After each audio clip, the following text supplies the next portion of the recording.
Assalamualaikum warahmatullahi wabarakatuh. Selamat pagi teman-teman semua. Pada kesempatan kali ini, kami dari kelompok 2 yang beranggotakan Puji Setia Lestari dengan nomor NPM 191063100831, Astri Nurdianti dengan nomor NPM 191063108006, Ade Irma dengan nomor NPM 19106310808126 akan memaparkan hasil diskusi mengenai kerangka karya ilmiah dan pengumpulan data untuk memenuhi salah satu tugas mata kuliah yang diampu oleh Ibu Wineke Dinar Pratiwi, SPD MPD. Program Studi Pendidikan dan Sastra Indonesia, Fakultas Keguruan dan Ilmu Pendidikan Universitas Singapura Bangsa Karawang tahun ajaran 2021. Saya Ade Irma dengan MPM 191063108126 akan menjelaskan tentang pembuatan kerangka karya ilmiah. Kerangka karya ilmiah disebut juga ragangan atau outline. Penyusunan ragangan pada prinsipnya adalah proses penggolongan dan penataan berbagai fakta yang kadang-kadang berbagai jenis dan sifatnya menjadi kesatuan yang berpautan. Menurut Moeliono 1988, penulis karya ilmiah harus menentukan dahulu judul-judul bab dan judul anak bab sebelum menentukan kerangka karyanya. Judul bab dan judul anak bab itu merupakan pecahan masalah dari judul karya ilmiah yang ditentukan.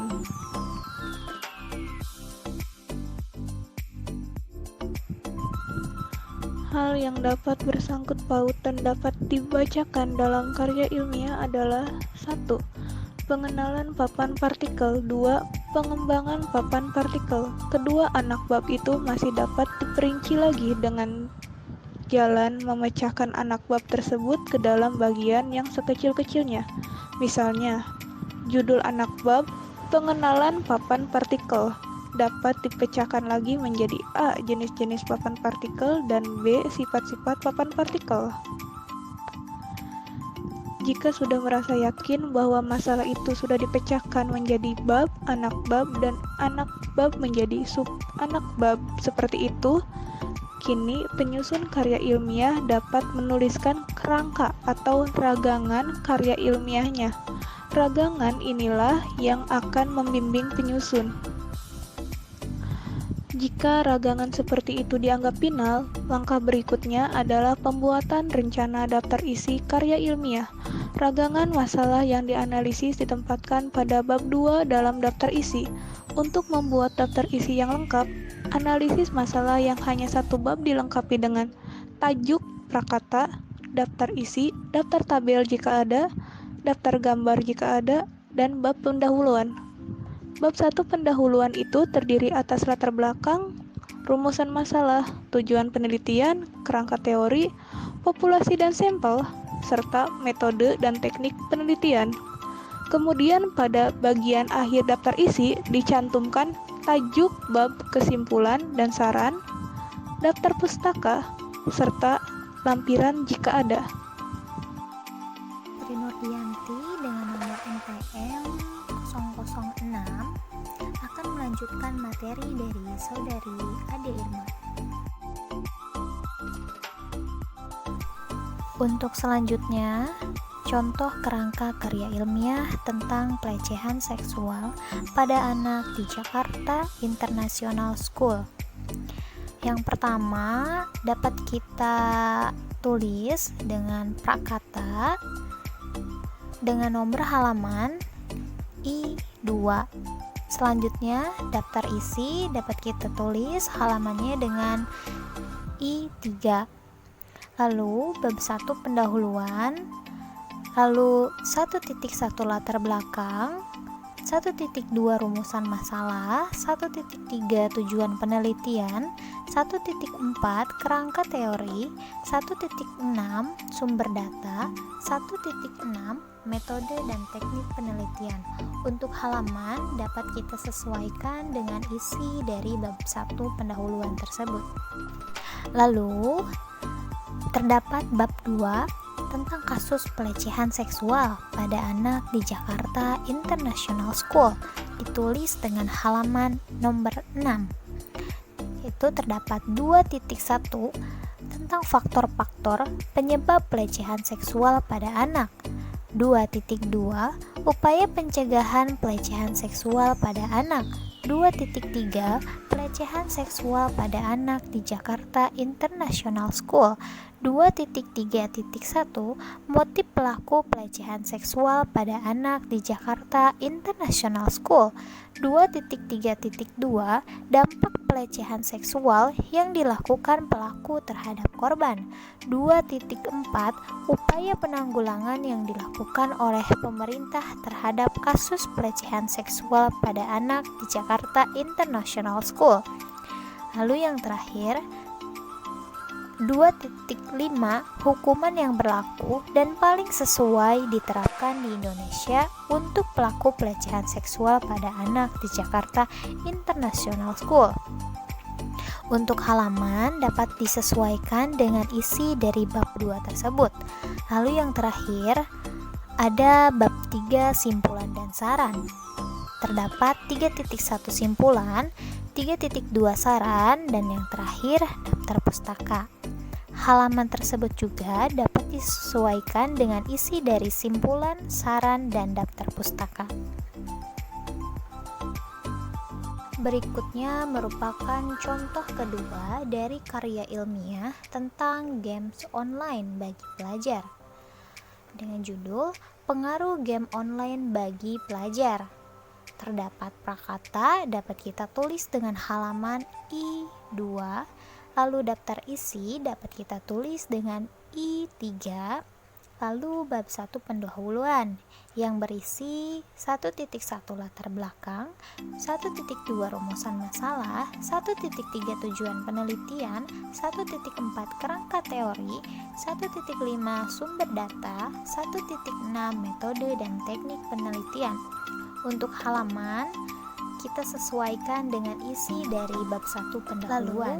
Lalu, bab 2 pengaruh game online bagi pelajar dapat kita tulis dengan nomor halaman 6 yang berisi tentang 2.1 sejarah dan perkembangan game online, 2.2 pengertian game online dan tipe-tipenya, 2.3 dampak negatif, 2.4 dampak positif, 2.5 dampak kecanduan game online bagi pelajar, dan yang 2.6 cara mengatasi dampak negatif game online.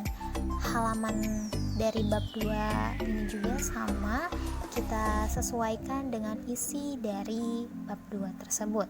Lalu yang terakhir bab 3 simpulan dan saran. Terdapat 3.1 simpulan, 3.2 saran, dan yang terakhir daftar pustaka.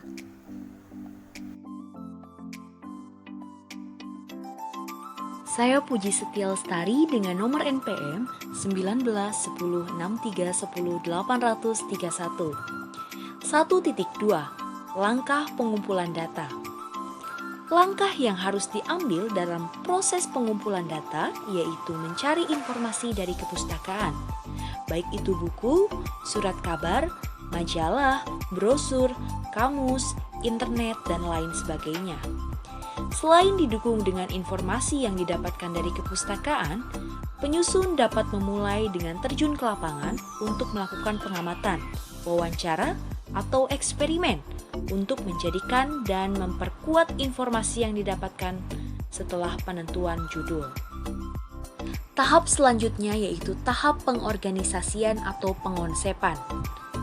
Pada tahapan ini, data yang sudah terkumpul sebelumnya dilakukan penyeleksian dan pengorganisasian oleh penyusun.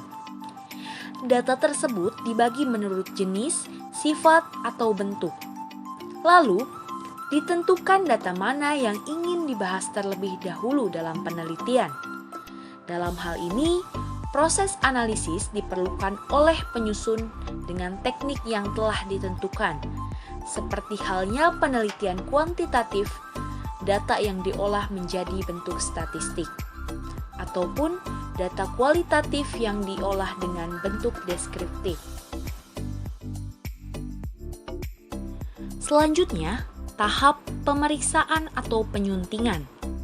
Pada tahapan ini, sebelum mengetik final karya ilmiah, penyusun memeriksa terlebih dahulu konsep buram tersebut.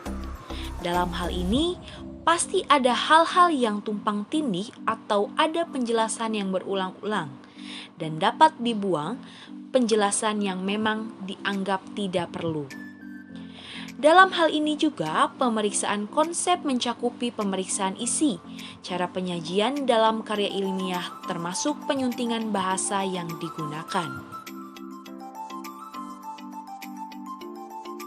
Tahap terakhir yaitu tahap pengetikan atau penyajian. Pada tahapan ini, pengetikan naskah harus diperhatikan dalam segi kerapihan dan kebersihan. Selain itu, tata letak unsur-unsur yang tercantum dalam kulit luar, unsur dalam, halaman judul, unsur dalam daftar isi, dan unsur dalam daftar pustaka. Mungkin sekian yang dapat kami sampaikan. Mohon maaf apabila ada kesalahan ataupun kekurangan. Terima kasih. Wassalamualaikum warahmatullahi wabarakatuh.